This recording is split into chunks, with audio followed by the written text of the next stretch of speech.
بسم اللہ الرحمن الرحیم۔ ہر سال جب 14 اگست آتا ہے تو یہ حقیقت میں ہمیں ایک پیغام دیتا ہے کہ یہ جو ملک ہمیں اللہ تعالیٰ نے عطا فرمایا ہے یہ کوئی پلیٹ میں رکھ کر کوئی تحفہ ہمیں نہیں ملا۔ اس کے پیچھے سال ہا سال کی محنتیں ہیں، قربانیاں ہیں۔ آپ ہندوستان کی تاریخ اٹھا کر دیکھیں، جب یہاں انگریز آیا، پھر انگریز کے خلاف مسلمانوں نے بغاوت کی، انگریز کے خلاف جنگ آزادی لڑی گئی، جہاد کیا گیا، اس کے اندر علماء کو شہید کیا گیا، علماء کی لاشوں کو سولی پر لٹکایا گیا، درختوں پر لٹکایا گیا، ان کی لاشوں کو ان کی جسموں کو انگاروں پر ڈالا گیا، نہ جانے کس کس قسم کی تکلیفیں اٹھا کر پھر ایک خواب پیش کیا کہ بھئی مسلمانوں کے پاس ایک الگ ریاست، ایک الگ ملک ہونا چاہیے۔ مسلمان تو ہندوستان میں بھی رہ رہے تھے، مسلمانوں کی آبادی تو وہاں پر بھی تھی۔ یہ جو ملک حاصل کیا گیا تھا یہ لا الہ الا اللہ کے نام پہ حاصل کیا گیا تھا۔ لوگوں نے جو قربانی دی اس نظریے کے نام پہ قربانی دی۔ قائد اعظم مرحوم کے بہت سے فرامین آپ کو ایسے مل جائیں گے، پاکستان بننے سے پہلے، پاکستان بننے کے بعد، کہ یہ جو ملک بنایا ہے یہ اسلام کے نام پہ بنایا ہے۔ اس کا جو دستور ہوگا وہ قرآن و سنت کے مطابق ہوگا۔ پاکستان کے آئین میں یہ بات لکھی گئی ہے کہ یہاں کوئی قانون خلاف اسلام نہیں بنے گا۔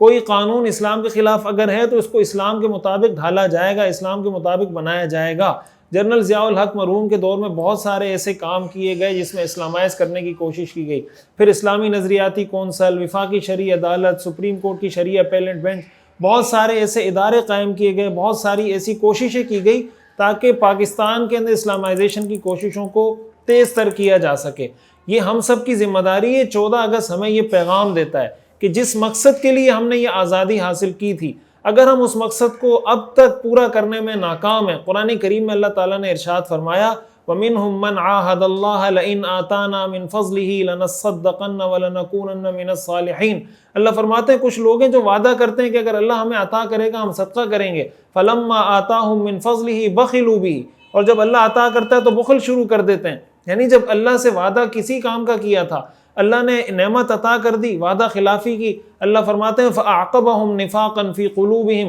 اللہ تعالیٰ اس گناہ کی پاداش میں ایسے لوگوں کے اندر نفاق پیدا کر دیتا ہے، منافقت پیدا کر دیتا ہے، اس قوم کو اللہ منافق بنا دیتا ہے۔ ہمیں ایسا معلوم ہوتا ہے کہ ہم نے اللہ سے کیے ہوئے وعدے کی خلاف ورزی کی، اور اس گناہ کی پاداش میں ہمیں یہ سوچنا چاہیے کہیں اللہ تعالیٰ نے ہمارے دلوں میں نفاق تو پیدا نہیں کر دیا۔ ہم اگر اسلام کی بات کرتے ہیں، اسلامائزیشن کی بات کرتے ہیں،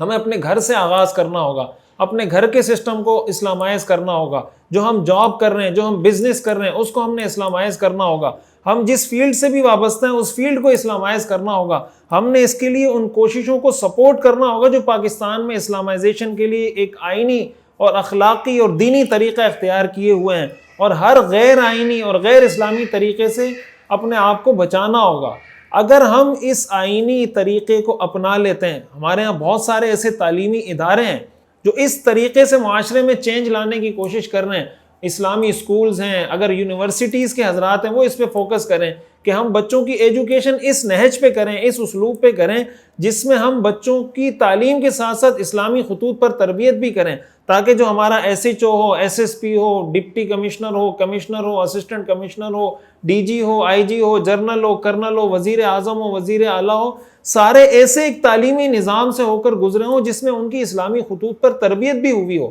وہ پھر ہمارا بینکنگ کا سیکٹر ہو، ہمارا عدالتی نظام ہو، ہمارا جناب تھانے کا کلچر ہو، ہمارے بازار کا کلچر ہو، ہر جگہ پر ہم یہ کوشش کریں۔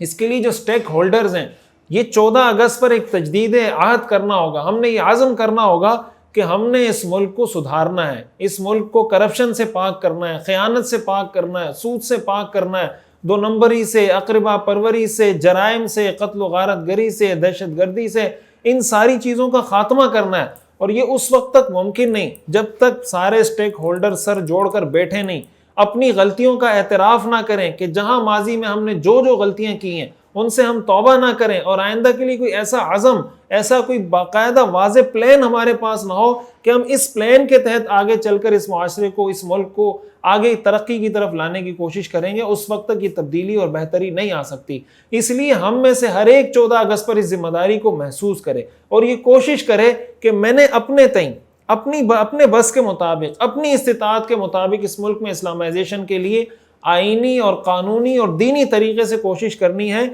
اگر ہم آج کوشش شروع کر دیتے ہیں تو جتنی کوششیں ماضی میں کامیاب ہوتی رہی ہیں، اسلامی تاریخ میں جو جو کوششیں کامیاب ہوئی ہیں، ظاہر ہے اس کے پیچھے بھی کوئی انیشیٹو تھا، کسی نے قدم اٹھایا تھا تو اللہ نے کامیابی دی۔ ہم اگر آج قدم اٹھاتے ہیں اللہ تعالیٰ ہمیں بھی کامیابی عطا فرمائے گا، اور اس ملک کی حفاظت کرنا، اس کی سرحدات کی حفاظت کرنا، اس کی خیرخواہی دل میں رکھنا، یہ ہم سب کا قومی فریضہ بھی ہے اور دینی فریضہ بھی ہے۔ ہم پر اس مٹی کا حق ہے، اس وطن کا حق ہے، اس مٹی نے ہمیں بہت کچھ دیا ہے، اس وطن نے ہمیں پہچان دی ہے، دنیا میں ہمیں ایک پہچان، ایک شناخت عطا کی ہے، یہ اس کا ہم پر حق ہے کہ ہم جو اس ملک کے لیے کر سکتے ہیں ہمیں کرنا چاہیے۔ اللہ کی نعمت سمجھ کر، اللہ کی نعمت کے شکر کے طور پر ہمیں یہ کام کرنا چاہیے۔ اللہ تعالیٰ اس ملک کی حفاظت فرمائے، اس ملک کے خلاف ہر قسم کی سازشوں کو اللہ ناکام فرمائے، اور اس ملک کی جتنی مشکلات ہیں اللہ تعالیٰ اس کو دور فرمائے، اور اس ملک کو اللہ تا قیامت شاد و آباد رکھے۔ وآخر دعوانا الحمد للہ رب العالمین۔